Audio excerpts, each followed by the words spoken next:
నమస్కారం. నేను మీ విక్రమ్ పూల.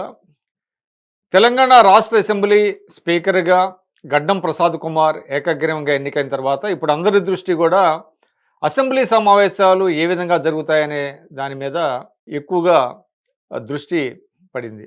ఎందుకంటే 10 ఏళ్ల బీఆర్ఎస్ పరిపాలనలో అసెంబ్లీ సమావేశాలు కూడా చాలా వరకు కొంత మొక్కుబడిగా జరిగాయనేటువంటి విమర్శ మూటగట్టుకుంది. అదేవిధంగా స్పీకర్ వ్యవహార శైలి కూడా వివాదాస్పదమైంది. ముఖ్యంగా ఫిరాయింపుదారులు ఎవరైతే ఉన్నారో వారిపైన చర్య తీసుకోవటానికి స్పీకర్ తన విచక్షణాధికారాన్ని ఉపయోగించలేదు. కొన్ని లొసుగుల్ని ఆధారం చేసుకొని ప్రభుత్వం చెప్పినట్టుగా స్పీకర్ వ్యవహరించారన్నట్టు అన్న విమర్శ కూడా ఉన్నది. ఎందుకంటే ఫిరాయింపుదారులపై చర్య తీసుకునేటువంటి అవకాశం స్పీకర్కు ఉంది చాలా స్పష్టంగా. కానీ దానిని ఎక్కడా కూడా ఆ పవర్స్ని ఎక్కడా ఎక్సర్సైజ్ చేయలేదు గతంలో ఉన్నటువంటి వారు.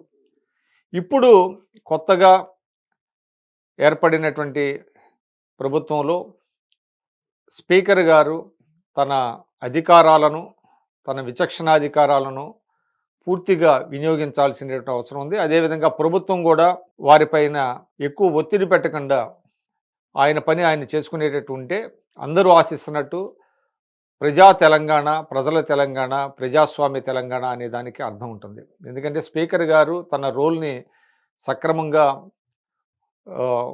అంటే తన పవర్స్ని కానీ, తన విధుల్ని కానీ రాగద్వేషాలకి అతీతంగా, ఒత్తిళ్లకు అతీతంగా, రాజ్యాంగబద్ధంగా నిర్వహించినట్లయితే ప్రజలు ఆశిస్తున్నటువంటి ప్రజాస్వామ్య తెలంగాణ, ప్రజల తెలంగాణ అనేది ఇక్కడ జరుగుతుంది. అందువల్ల ఇప్పుడు అసెంబ్లీ సమావేశాల మీద అందరి దృష్టి పడింది. ఇప్పుడు సభ్యులు అందరూ కూడా ఓతు తీసుకున్నారు, ప్రమాణం చేశారు. ప్రమాణం చేసిన తర్వాత స్పీకర్ ఎంపికైంది.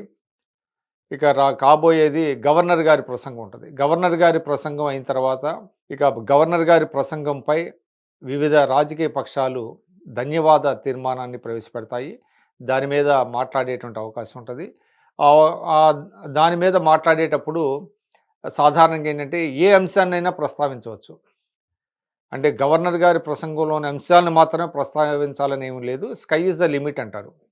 గవర్నర్ ప్రసంగానికి ధన్యవాదాలు తెలిపేటువంటి ప్రసంగంలో ప్రతిపక్ష సభ్యులు కావచ్చు, అధికార పక్ష సభ్యులు కావచ్చు, ఏ అంశాన్నైనా ప్రస్తావించడానికి సభ అనుమతిస్తుంది. సభా సంప్రదాయాలు, సభా విధి విధానాలు అనుమతిస్తాయి. కనుక ఈ సందర్భంగా అధికార విపక్షాల మధ్య ఏ విధమైనటువంటి సంవాదాలు చోటు చేసుకుంటాయనేటువంటిది కొంత ఆసక్తికరంగా ఉంది. ఎందుకంటే కాంగ్రెస్ పార్టీ ఇప్పటికే చాలా వరకు దూకుడుగా ముందుకెళ్తుంది. అనేక అంశాల మీద సమీక్షలు పూర్తయ్యాయి.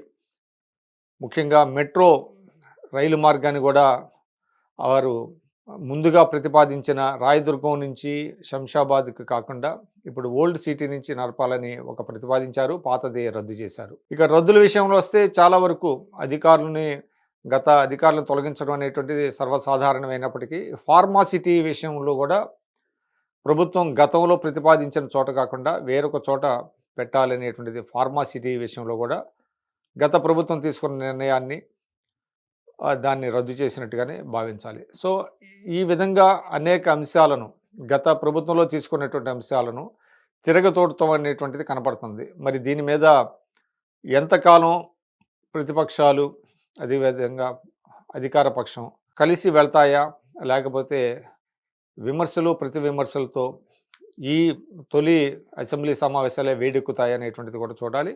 ఎందుకంటే ప్రతిపక్షంగా వాళ్ళు బలంగా ఉండకపోతే కాంగ్రెస్ పార్టీకి కొంత ఎడ్జ్ వచ్చినట్టుగా భావిస్తారు. అదేవిధంగా అధికార పార్టీ కూడా ప్రతిపక్షాన్ని ఇరుకున పెట్టడానికి గతంలో జరిగినటువంటి కొన్ని విధానాలు, ముఖ్యంగా 24 గంటల కరెంట్ ఎక్కడా ఇవ్వలేదనేటువంటిది ముఖ్యమంత్రి గారు స్వయంగా చెప్పారు. కేవలం సింగిల్ ఫేజ్ మీద మాత్రమే ఇచ్చారు తప్ప వ్యవసాయ రంగానికి 8 నుంచి 10 గంటలు మించి విద్యుత్ ఇవ్వలేదని చెప్పారు. కానీ గత ప్రభుత్వం బీఆర్ఎస్ పార్టీ 24 గంటలు కరెంట్ ఇచ్చామని చెప్పుకుంది. ఇట్లాంటి అనేకం ఉన్నాయి. ఒకరు ఎక్కడ అంటే రాజీ పడకుండా ఒక డిస్కషన్ చేయడానికి అనేక అంశాలు ఇటు రాజకీయ పార్టీగా అధికార పక్షానికి ఉన్నాయి. అదేవిధంగా ప్రతిపక్షానికి కూడా అనేక అస్త్రాలు కూడా ఉన్నాయి. ముఖ్యంగా ప్రతిపక్షానికి ఏంటంటే కొంత ఒత్తిడి పెంచడానికి ఏదైతే 6 గ్యారంటీలు ఉన్నాయో 6 గ్యారంటీల మీద ఒత్తిడి పెంచడానికి ప్రతిపక్షానికి అవకాశం ఉంది. అదేవిధంగా అధికార పక్షానికి గత ప్రభుత్వం చేపట్టినటువంటి అనేక అంశాలున్నాయి. ముఖ్యంగా ఇప్పుడు విద్యుత్ రంగానికి సంబంధించి కావచ్చు, అదేవిధంగా సాగునీటి రంగానికి సంబంధించి కావచ్చు, అనేకమైనటువంటివి ఉన్నాయి. అనేక అంశాలు అస్త్రాలుగా మారేటువంటి అవకాశం ఉంది. కాబట్టి అసెంబ్లీ సమావేశాలు ఏ విధంగా జరగబోతాయి, ముఖ్యంగా స్పీకర్ గారు ఏ విధంగా అధికార ప్రతిపక్షాలకు సమానంగా అవకాశాలు ఏ విధంగా ఇస్తారు, ఎవరికి ఎంత సమయాన్ని కేటాయిస్తారు, ఆయన సభను ఏ విధంగా నడుపుతారు అనే దాని మీద మనం చూడాల్సిన అవసరం ఉంది. అందరి ఆసక్తి కూడా ఈ సమావేశాల మీద, అసెంబ్లీ సమావేశాల మీద ఉన్నది.